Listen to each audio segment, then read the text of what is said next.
Hi, I'm Tim. Welcome to Watchbox, and thanks for logging on. If you love this watch, email me, tmosso@thewatchbox.com. Your purchase and pricing email question line for buying this or any watch you see on any Watchbox platform. Please reach out to me directly. Email tmosso@thewatchbox.com for pricing. Today, we're discussing a very versatile watch, 40.3 millimeters in stainless steel. This is the Blancpain Villeret Reveil GMT. So Blancpain is best known for making dive watches, but its dress watches are something of a best-kept secret in the industry. This Blancpain Villeret features a number of complications, including power reserve, alarm on-off, second time zone, date, and of course this is one of the few alarm watches that can automatically wind both the alarm and the time-telling power reserves. So let's throw it on the wrist, but first let's go over the size. 40.3 millimeters in diameter, 12.3 millimeters thick, 45 millimeters from lug tip to lug tip, 22 millimeters between the lugs. Now, on the wrist, it wears easily. It's short across the wrist. It's not super thin, but with a sloped case flank, it'll fit underneath almost all dress cuffs. It's comfortable and wearable on a wrist as small as 13.5 centimeters circumference. Strap is high grade, large rectangular scale alligator leather, black, semi-gloss. There's a lot of bolstering to add thickness. You can see it's a monotone stitch. It has a sheer cut side. It's calfskin on the bottom. And this is a brand new Blancpain factory strap. No crimping, no gouging. We have a Blancpain branded pin buckle with a deployant attached, and you can see that the pin buckle features a sort of vintage style olive high polish, while the inside is up to the minute with a titanium leaf spring and a steel body. You can see the Blancpain logo is actually built into the swing arms, and that it is curved on the underside to match the curvature of your wrist. Now it pops open because of the leaf spring, and then it snaps shut, so it remains closed resolutely in spite of the fact that it is not a trigger actuated deployant. The case band should be familiar. Many Blancpain watches use this case design, including the 50 Fathoms dive watches. The lugs have a teardrop profile and a little bit of an undertuck. They come to a little bit of a tapered point, though not a sharp point, and they're broken out from the case band dramatically. The case is bowl-shaped, everything's of high polish, and we have a double-domed bezel. We have crowns that are used for actuating the functions of the watch, and what I'll do is I'll see if we're in the middle of the alarm. Now what we got to do is, if we want to hear the alarm, we need to set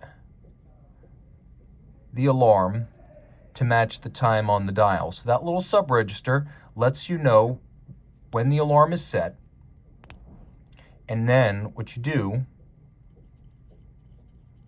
is you set the watch to whatever time is on that sub-register if you just want to play with the alarm. Normally what you do is, of course, you set the time of day and then you set the alarm to the time you want it to go off. Note that there's an on-off function here.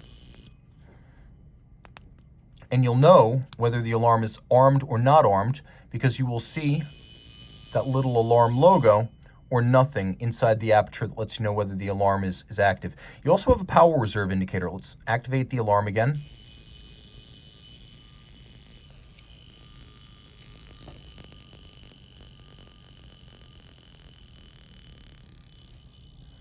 And so that power reserve indicator lets you know whether the alarm is actually ready to operate. If the alarm is not wound, you don't want to set it and depend on it. That's why that power reserve is very practical. As I mentioned earlier in the video, this is one of the few alarm watches that can wind both the alarm power reserve and the time-telling power reserve. So provided you're not using the alarm constantly, you may never have to wind it.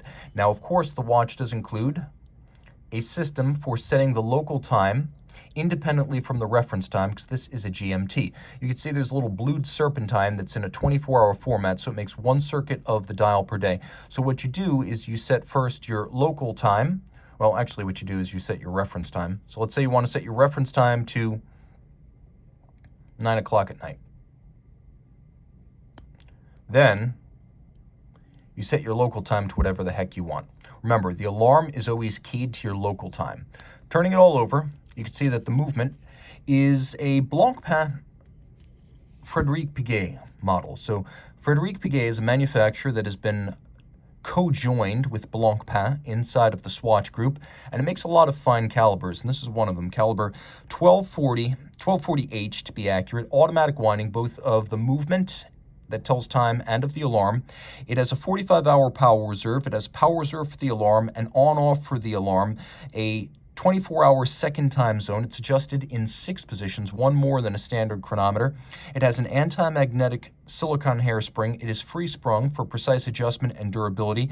It features a variable polar moment balance wheel, and it features 36 pivot jewels, all this water resistant down to 30 meters, and it beats away at 28,800 vibrations per hour. The finishing is outstanding. With Côte de Genève across the bridge's mile-wide anglage, you could see that there is a lovely satination on top of the strikers, and that the strikers actually have anglage on their edges too.